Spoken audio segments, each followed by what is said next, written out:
Dear student, स्वागत है आपका अपने चैनल तैयार जीत में। आज हम देखेंगे एटिकेट अभ्यास पुस्तिका भाषा भारती कक्षा 8 जो आपको यहाँ पर भरने के लिए दी गई है। आप चैनल को सब्सक्राइब कर लीजिए क्योंकि इस पर आपको अर्धवार्षिक और वार्षिक पेपरों के सलूशन मिलेंगे, तो इसको सब्सक्राइब करके रखिए। इस वीडियो में हम एटिकेट के पाठ 22 का हल देखने वाले जिसका नाम है गीता का मर्म। तो आइए शुरू करते हैं। यदि आपने इस पुस्तक का संपूर्ण हल नहीं देखा है तो लास्ट में छोटा सा वीडियो चलेगा, उसको देखकर आप पूरे पाठों का हल देख सकते हैं। तो यहाँ पर ये पहला क्वेश्चन हमारा दिया गया है, आनंदपाल की क्या विशेषता थी। ऑप्शन है आपके यहाँ पर 4, तो इनमें से जो सही हो जाएगा वो हो जाएगा ऑप्शन नंबर दूसरा। वे विद्वानों का आदर करते थे। क्या करते थे? विद्वानों का आदर करते थे।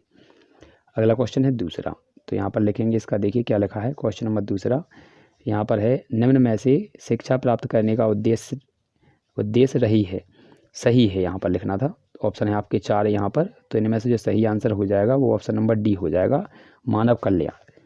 तीसरा है, पार्थ नाम किसका था।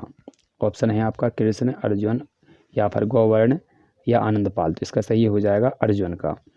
चौथा है, आप व्यर्थ ही कष्ट कर रहे हैं, वाक्य में सर्वनाम क्या है। कष्ट, व्यर्थ, आप या ही, तो इसका सही हो जाएगा आप। पांचवा है, धनुर्धर शब्द का सही संधि विच्छेद क्या होगा। तो ऑप्शन आपके यहाँ पर 4 दिए गए हैं, इनमें से आपको सही लगा लेना है ऑप्शन नंबर तीसरा यानी सी वाला।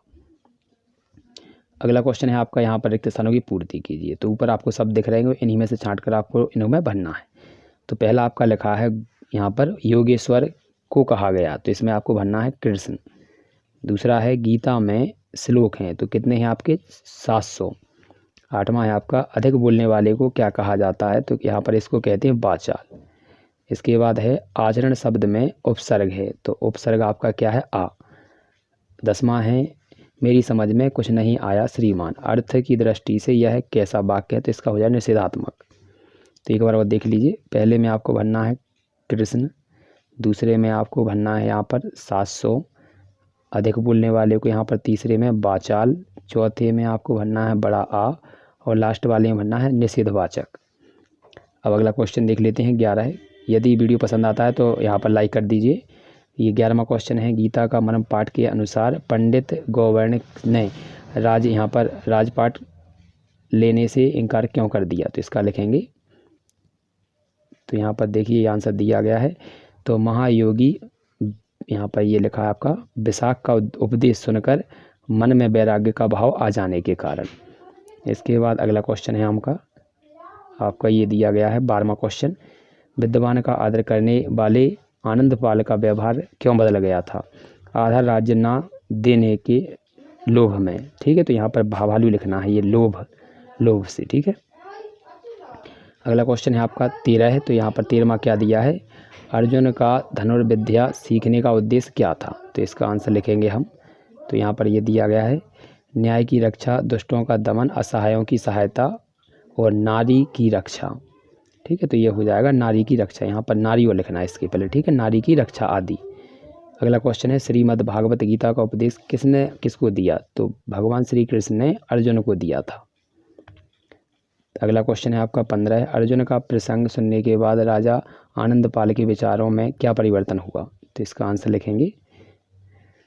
यहाँ पर अर्जुन का प्रसंग सुनने के बाद राजा आनंदपाल के मन में वैराग्य का भाव जागृत हो गया। अगला क्वेश्चन लिखेंगे हम 16 है, तो यहाँ पर ये 16वां क्वेश्चन दिया गया है, तो यहाँ पर लिखा है, महायोगी विशाख के अनुसार राजा आनंदपाल और पंडित गोवर्ण ने गीता के मर्म क्यों नहीं समझे, तो ठीक है, क्यों नहीं समझा था, तो इसका आंसर लिखेंगे, क्योंकि यदि गोवर्ण गीता के मर्म को समझ लेता तो आधे राज्य की जिद नहीं करता, और यदि राजा गीता के मर्म को समझ जाता तो वह अपना वादा पूरा करता, ठीक है, तो यहाँ पर अपना लिखना है, ये अपने की जगह पर। 17वां क्वेश्चन है, यह कहानी हमें क्या शिक्षा देती है या सीख देती है या सिखाती है, तो यहाँ लिखेंगे हमें कभी लालच और लोभ नहीं करना चाहिए, हमें ज्ञान प्राप्त करना चाहिए और उसे अपने व्यवहार में लाना चाहिए। क्वेश्चन नंबर 18 है आपका, तो ये दिया गया है, गीता का मर्म पाठ के अनुसार विद्या प्राप्त करने का वास्तविक उद्देश्य क्या है, तो इसका लिखेंगे आप यहाँ से, यह कहानी हमें विद्या प्राप्त करने के लिए प्रेरित करती है। शिक्षा धनोपार्जन का साधन नहीं है, वरन इसका प्रयोग मानव कल्याण के लिए होना चाहिए या करना चाहिए। 19वां क्वेश्चन है आपका यहाँ पर, तो ये दिया गया है, गीता का मर्म पाठ के अनुसार गीता का मर्म वास्तविक ज्ञान क्या है, उदाहरण सहित लिखना है आपको। तो इसका आंसर लिखेंगे आप। तो यहाँ से लिखेंगे, इसमें निष्काम कर्म करने की शिक्षा दी गई है, फल प्राप्ति की आशा से कर्म करने की नहीं। यह तथ्य गीता का मर्म है। यही तथ्य गीता का मर्म है। यह अर्जुन के उदाहरण के रूप में कहा गया कि किसी विद्या का प्रयोग हमें अपने यश एवं राज्य भोगने के लिए नहीं करना चाहिए, बल्कि इसका उपयोग जन कल्याण के लिए करना चाहिए। यह हमारा 20वां क्वेश्चन नीचे जो आपको यहाँ पर दिख रहा होगा, इसका आंसर आप यहाँ पर नोट डाउन कर लीजिए। तो इसको यहाँ से लिखेंगे, यहाँ तक कंप्लीट हो जाएगा।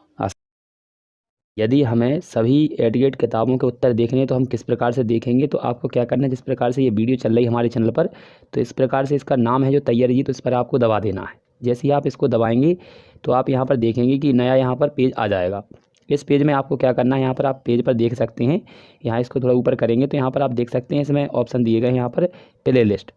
इस प्ले लिस्ट पर आपको दबा देना है। जैसे ही आप इस प्ले लिस्ट पर दबाएंगे तो दूसरा पेज यहाँ पर आ जाएगा। तो इस प्रकार से ये पेज आ चुका है।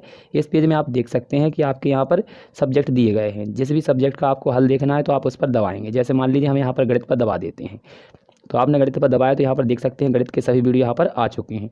जिसको भी आप देखना चाहते हैं उस पर आप क्लिक करेंगे और देख लें।